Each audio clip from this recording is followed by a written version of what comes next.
श्रीऋणहर्ता गणेशस्तोत्रम् ध्यानम्। ॐ सिन्दूरवर्णं द्विभुजं गणेशं लम्बोदरं पद्मदले निविष्टं ब्रह्मादिदेवैः परिसेव्यमानं सिद्धैर्युतं तं प्रणमामि देवम्। सृष्ट्यादौ ब्राह्मणा सम्यक् पूजितः फलसिद्धये सदैव पार्वतीपुत्रः ऋणनाशं करोतु मे। त्रिपुरस्य वधात् पूर्वं शम्भुना सम्यगर्चितः सदैव पार्वतीपुत्रः ऋणनाशं करोतु मे। हिरण्यकश्यपवादीनां वधार्थे विष्णुनार्चितः सदैव पार्वतीपुत्रः ऋणनाशं करोतु मे।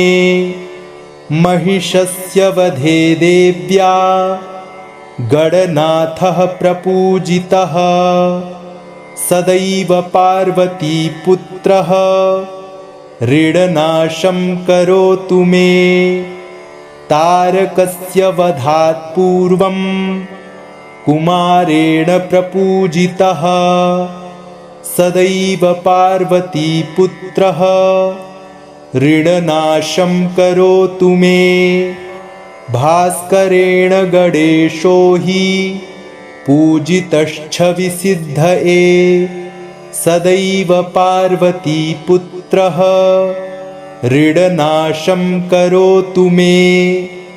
शशिना कान्तिवृद्ध्यर्थं पूजितो गणनायकः सदैव पार्वतीपुत्रः ऋणनाशं करोतु मे। पालनाय च तपसां विश्वामित्रेण पूजितः सदैव पार्वतीपुत्रः ऋणनाशं करोतु मे। इदं तृणहरं स्तोत्रं तीव्रदारिद्र्यनाशनम् एकवारं पठेन्नित्यं वर्षमेकं समाहितः दारिद्र्यं दारुणं त्यक्त्वा कुबेरसमतां व्रजेत्। ध्यानम्। ॐ सिन्दूरवर्णं द्विभुजं गणेशं लम्बोदरं पद्मदले निविष्टं ब्रह्मादिदेवैः परिसेव्यमानं सिद्धैर्युतं तं प्रणमामि देवम्। सृष्ट्यादौ ब्राह्मणा सम्यक् पूजितः फलसिद्धये सदैव पार्वतीपुत्रः ऋणनाशं करोतु मे। त्रिपुरस्य वधात् पूर्वं शम्भुना सम्यगर्चितः सदैव पार्वतीपुत्रः ऋणनाशं करोतु मे। हिरण्यकश्यपवादीनां वधार्थे विष्णुनार्चितः सदैव पार्वतीपुत्रः ऋणनाशं करोतु मे। महिषस्य वधे देव्या गणनाथः प्रपूजितः सदैव पार्वतीपुत्रः ऋणनाशं करोतु मे। तारकस्य वधात् पूर्वं कुमारेण प्रपूजितः सदैव पार्वतीपुत्रः ऋणनाशं करोतु मे। भास्करेण गणेशो हि पूजितश्छविसिद्धये सदैव पार्वतीपुत्रः ऋणनाशं करोतु मे। शशिना कान्तिवृद्ध्यर्थं पूजितो गणनायकः सदैव पार्वतीपुत्रः ऋणनाशं करोतु मे पालनाय च तपसां विश्वामित्रेण पूजितः सदैव पार्वतीपुत्रः ऋणनाशं करोतु मे इदं तृणहरं स्तोत्रं तीव्रदारिद्र्यनाशनम् एकवारं पठेन्नित्यं वर्षमेकं समाहितः दारिद्र्यं दारुणं त्यक्त्वा कुबेरसमतां व्रजेत् ध्यानम् ॐ सिन्दूरवर्णं द्विभुजं गणेशं लम्बोदरं पद्मदले निविष्टं ब्रह्मादिदेवैः परिसेव्यमानं सिद्धैर्युतं तं प्रणमामि देवम् सृष्ट्यादौ ब्राह्मणा सम्यक् पूजितः फलसिद्धये सदैव पार्वतीपुत्रः ऋणनाशं करोतु मे त्रिपुरस्य वधात् पूर्वं शम्भुना सम्यगर्चितः सदैव पार्वतीपुत्रः ऋणनाशं करोतु मे हिरण्यकश्यपवादीनां वधार्थे विष्णुनार्चितः सदैव पार्वतीपुत्रः ऋणनाशं करोतु मे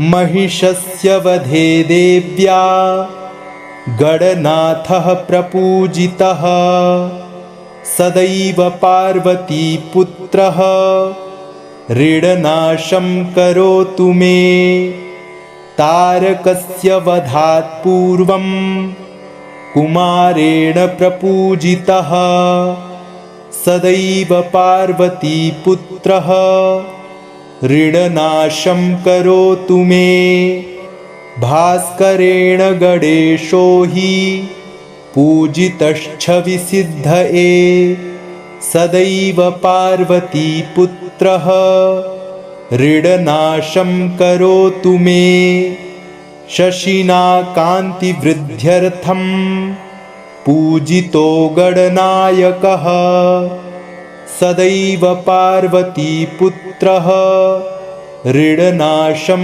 करोतु मे पालनाय च तपसां विश्वामित्रेण पूजितः सदैव पार्वतीपुत्रः ऋणनाशं करोतु मे इदं तृणहरं स्तोत्रं तीव्रदारिद्र्यनाशनम् एकवारं पठेन्नित्यं वर्षमेकं समाहितः दारिद्र्यं दारुणं त्यक्त्वा कुबेरसमतां व्रजेत् ध्यानम् ॐ सिन्दूरवर्णं द्विभुजं गणेशं लम्बोदरं पद्मदले निविष्टं ब्रह्मादिदेवैः परिसेव्यमानं सिद्धैर्युतं तं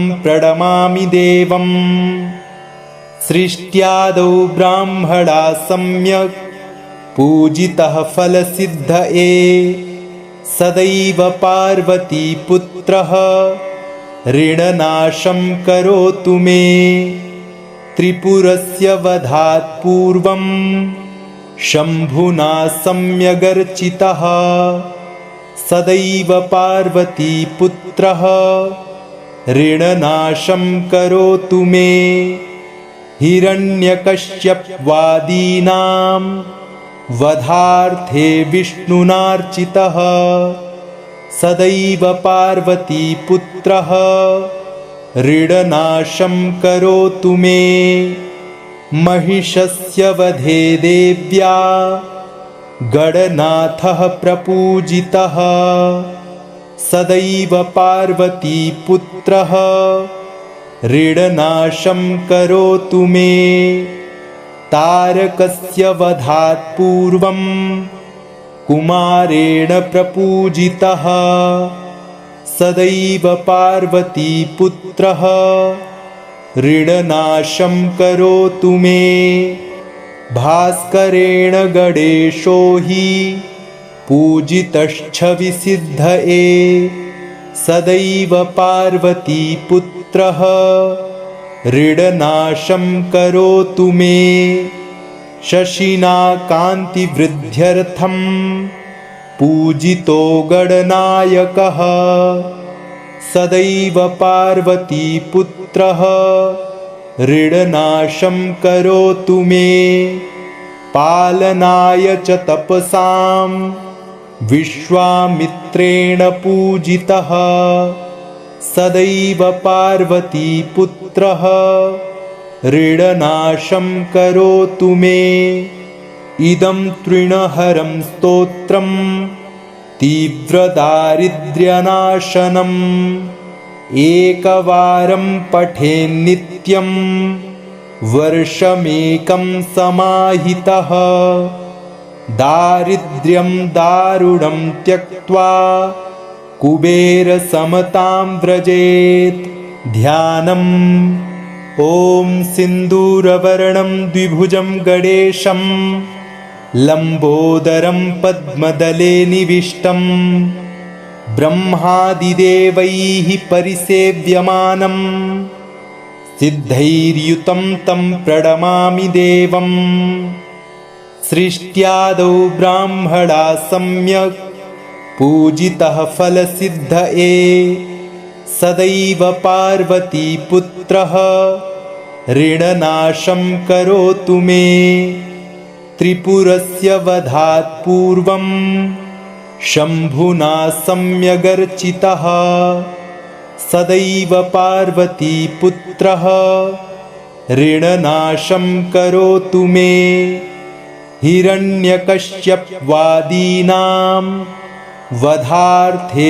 विष्णुनार्चितः सदैव पार्वतीपुत्रः ऋणनाशं करोतु मे महिषस्य वधे देव्या गणनाथः प्रपूजितः सदैव पार्वतीपुत्रः ऋणनाशं करोतु मे तारकस्य वधात् पूर्वं कुमारेण प्रपूजितः सदैव पार्वतीपुत्रः ऋणनाशं करोतु मे भास्करेण गणेशो हि पूजितश्छविसिद्धये सदैव पार्वतीपुत्रः ऋणनाशं करोतु मे शशिना कान्तिवृद्ध्यर्थं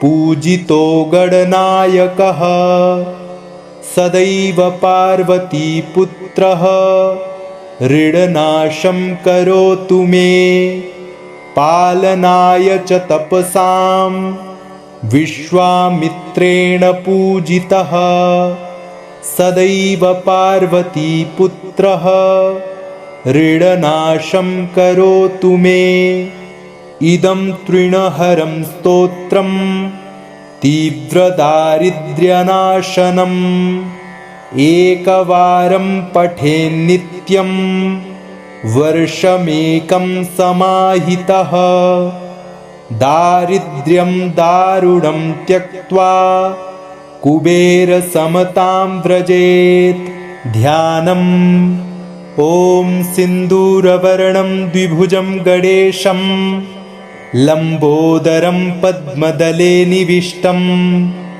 ब्रह्मादिदेवैः परिसेव्यमानं सिद्धैर्युतं तं प्रणमामि देवम् सृष्ट्यादौ ब्राह्मणा सम्यक् पूजितः फलसिद्धये सदैव पार्वतीपुत्रः ऋणनाशं करोतु मे त्रिपुरस्य वधात् पूर्वं शम्भुना सम्यगर्चितः सदैव पार्वतीपुत्रः ऋणनाशं करोतु मे हिरण्यकश्यपवादीनां वधार्थे विष्णुनार्चितः सदैव पार्वतीपुत्रः ऋणनाशं करोतु मे। महिषस्य वधे देव्या गणनाथः प्रपूजितः सदैव पार्वतीपुत्रः ऋणनाशं करोतु मे। तारकस्य वधात् पूर्वं कुमारेण प्रपूजितः सदैव पार्वतीपुत्रः ऋणनाशं करोतु मे। भास्करेण गणेशो हि पूजितश्छविसिद्धये सदैव पार्वतीपुत्रः ऋणनाशं करोतु मे। शशिना कान्तिवृद्ध्यर्थं पूजितो गणनायकः सदैव पार्वतीपुत्रः ऋणनाशं करोतु मे। पालनाय च तपसां विश्वामित्रेण पूजितः सदैव पार्वतीपुत्रः ऋणनाशं करोतु मे। इदं तृणहरं स्तोत्रं तीव्रदारिद्र्यनाशनम् एकवारं पठेन्नित्यं वर्षमेकं समाहितः दारिद्र्यं दारुणं त्यक्त्वा कुबेरसमतां व्रजेत्। ध्यानम्। ॐ सिन्दूरवर्णं द्विभुजं गणेशं लम्बोदरं पद्मदले निविष्टं ब्रह्मादिदेवैः परिसेव्यमानं सिद्धैर्युतं तं प्रणमामि देवम्। सृष्ट्यादौ ब्राह्मणा सम्यक् पूजितः फलसिद्धये सदैव पार्वतीपुत्रः ऋणनाशं करोतु मे। त्रिपुरस्य वधात् पूर्वं शम्भुना सम्यगर्चितः सदैव पार्वतीपुत्रः ऋणनाशं करोतु मे। हिरण्यकश्यपवादीनां वधार्थे विष्णुनार्चितः सदैव पार्वतीपुत्रः ऋणनाशं करोतु मे। महिषस्य वधे देव्या गणनाथः प्रपूजितः सदैव पार्वतीपुत्रः ऋणनाशं करोतु मे। तारकस्य वधात् पूर्वं कुमारेण प्रपूजितः सदैव पार्वतीपुत्रः ऋणनाशं करोतु मे। भास्करेण गणेशो हि पूजितश्छविसिद्धये सदैव पार्वतीपुत्रः ऋणनाशं करोतु मे। शशिना कान्तिवृद्ध्यर्थं पूजितो गणनायकः सदैव पार्वतीपुत्रः ऋणनाशं करोतु मे। पालनाय च तपसां विश्वामित्रेण पूजितः सदैव पार्वतीपुत्रः ऋणनाशं करोतु मे।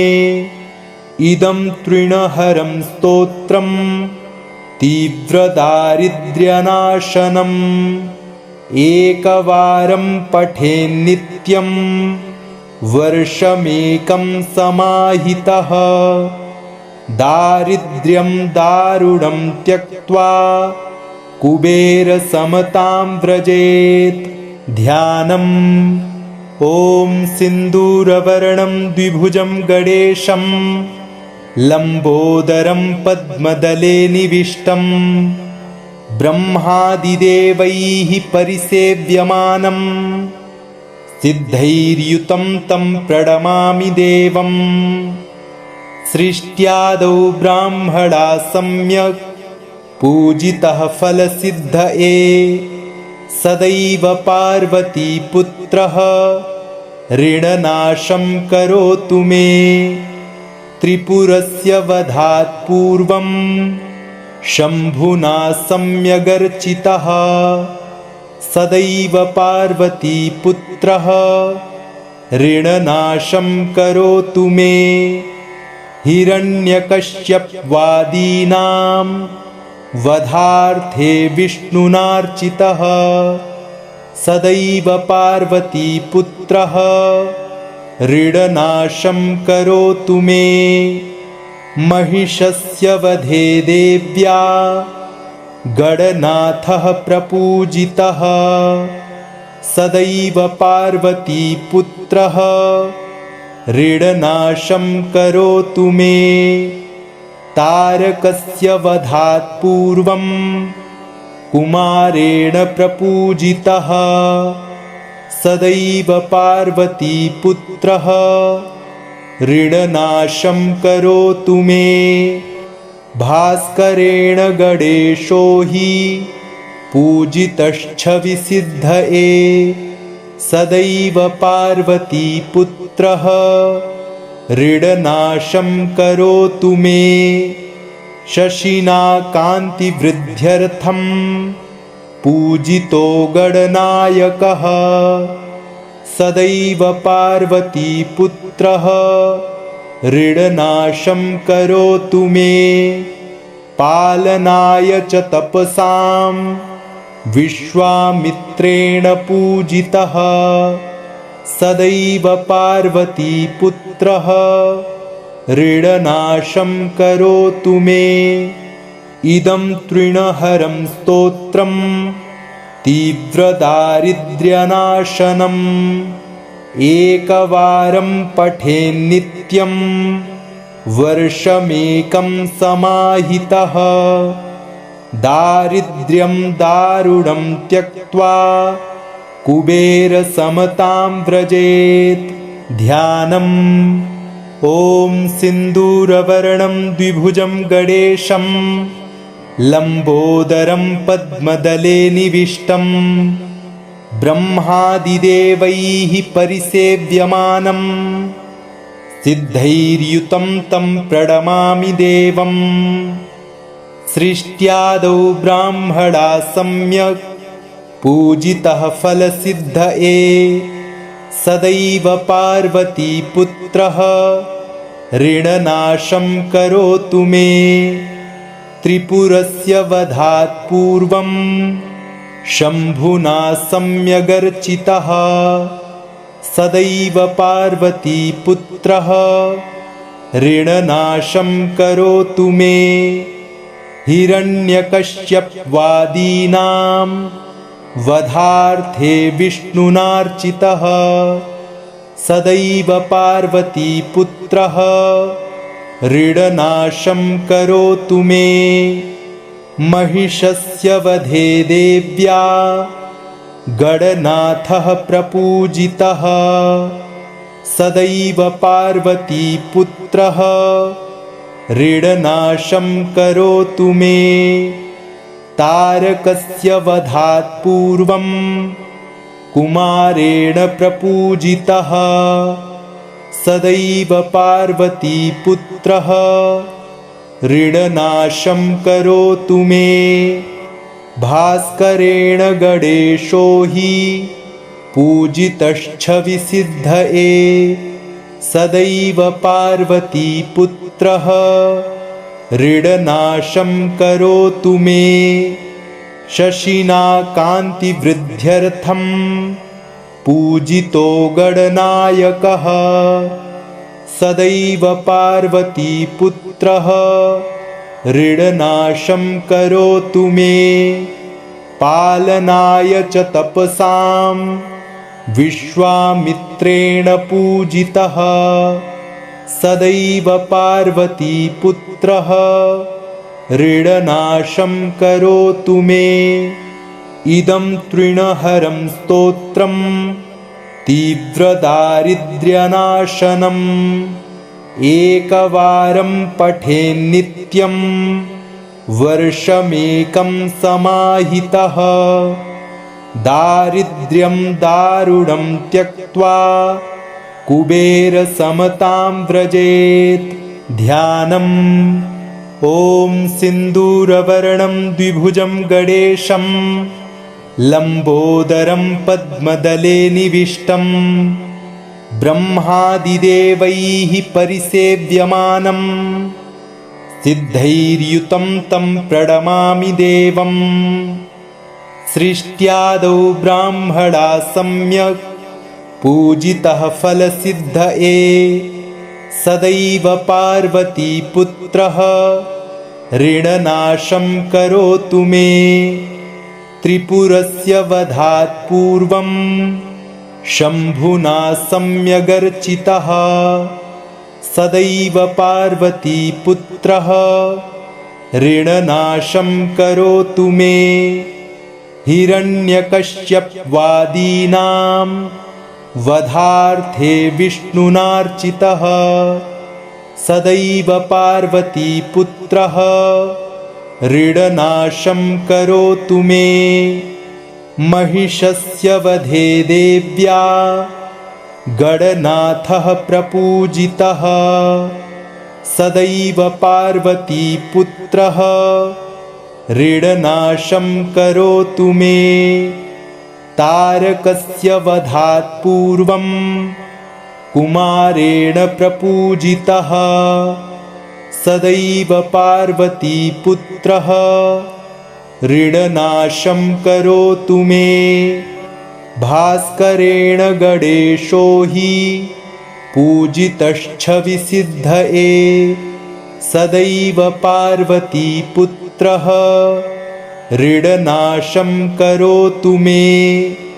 शशिना कान्तिवृद्ध्यर्थं पूजितो गणनायकः सदैव पार्वतीपुत्रः ऋणनाशं करोतु मे। पालनाय च तपसां विश्वामित्रेण पूजितः सदैव पार्वतीपुत्रः ऋणनाशं करोतु मे।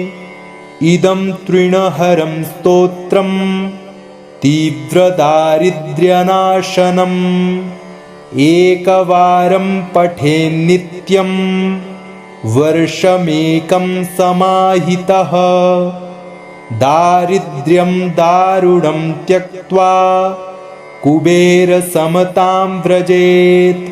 ध्यानम्। ॐ सिन्दूरवर्णं द्विभुजं गणेशं लम्बोदरं पद्मदले निविष्टं ब्रह्मादिदेवैः परिसेव्यमानं सिद्धैर्युतं तं प्रणमामि देवम्।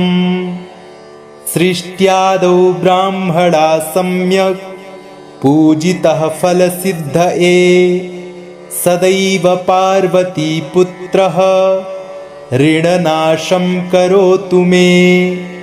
त्रिपुरस्य वधात् पूर्वं शम्भुना सम्यगर्चितः सदैव पार्वतीपुत्रः ऋणनाशं करोतु मे।